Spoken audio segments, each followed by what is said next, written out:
Господине Давидовиќ, шведскиот суд и официјално практично ја потврди она одлука за која што зборувавме пред неколку недели во вестите на Алфа, односно нема да се дозволи екстрадиција на Дејан Давидовски. Што уште еднаш представува ваквата одлука?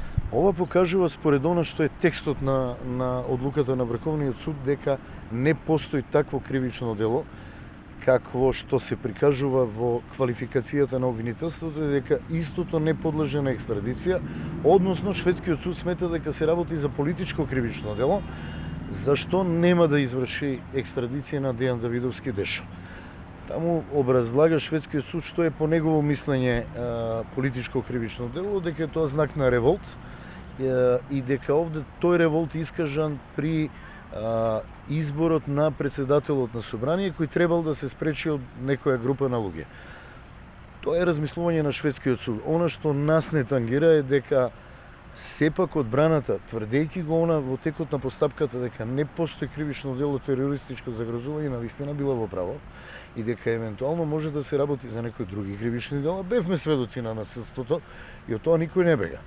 Но тоа може да биде акт на насилие, значи учество во толпа, насилство и други кривични дела, а не кривично дело терористичко загрозување. И сега имаме ситуација каде што еден дел од обвинетите беа амнестирани и сега се дома, се пратеници, добиваат тендери, еден дел доби 15 години и повеќе и еден кој воопшто нема да биде екстрадиран. Тоа не е правда, тоа не е правичност, тоа не е вистински правен систем. Тоа значи сега дека оваа одлука на шведскиот суд со сета своја тежина ќе може ли да биде било каков аргумент кој што ќе има влијание во жалбените процеси понатаму за оние кои се Ние жалба веќе дадовме. Ова ќе ни биде аргумент, колку ќе го испочитува тоа апелацијниот суд, не знам. Дали и Врховниот суд ќе го има во предвиди исто, не знам, но знам дека ова ќе има влијание пред судот во Страсбург и дека дефинитивно ќе предизвика малку поинакво размислување барем на тој суд, што пак ќе влие согласно нашите закони и на судските одлуки до сега. Ние жалба се уште, жалбена постапка почнавме со поднесување на жалба, но се уште не е решавано по жалбата и јавна седница не е закажана. Практично се работи за судбина на многу луѓе кои што лежат вкупно околу 200 години затвор. Така и тоа казните се многу високи. 15 години за човек кој што не ни бил, конкретно за Душко Лазаров, кој бил во оперативниот штаб и тоа е единствено од 18 луѓе кои требале да бидат, не ни бил блиску до собрание, доби 15 години казна затвор и треба четвртина од својот живот да помине во затвор. Навистина е нонсенс и апсурдно. Господин Давидовиќ, би сакала да ве задржам и како експерт околу последниве жешки теми овие денови, околу најголемиот скандал досега можеби во македонската политичка, би рекла, и општествена историја.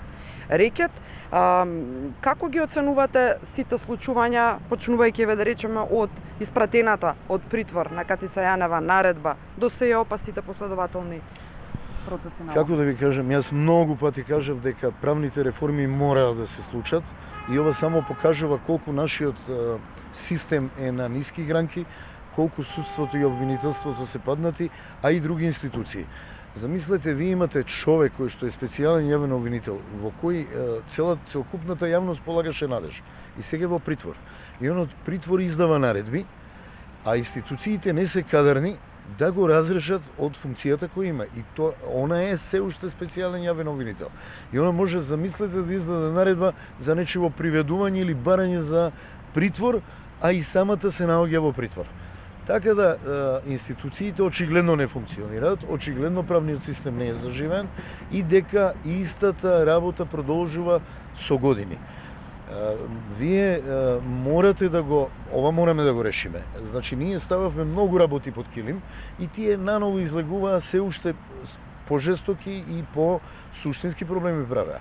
Ова не смееме да го ставиме под килим. Кој да е во прашање мора да понесе одговорност, да ја добие заслужената казна и да го заживееме системот и да покажеме дека веќе кон никого нема да се затвараат очи или да не биде одговорен пред законот. Значи, законот мора да важи за сите, мора да се спроведат правните реформи и да заживеат институциите вистински и да ги расчистиме комплетно сите работи, а специјалното јавно обвинителство, она што е најчесто прашање во јавноста. Што сега? предметите кои што ги води специјалното јавно обвинителство се базирано на докази. Она што Катица евентуално сега условно затоа што она сомничена и нема пресуда, го сторила, она за што се сомнева дека го сторила, ако го сторила, она за тоа треба да одговара. Но ако се покаже дека во предметите, доказите кои ги имаат специјалните јавни обвинители, дека не се лажирани, дека навистина постојат, дека навистина се некој сторил кривично дело, истиот тој треба да одговара. Предметите треба да продолжат, треба да се донесе закон за јавно обвинителство, во кој специјалното јавно обвинителство ќе се вклопи во редовното и да постапува како редовен орган.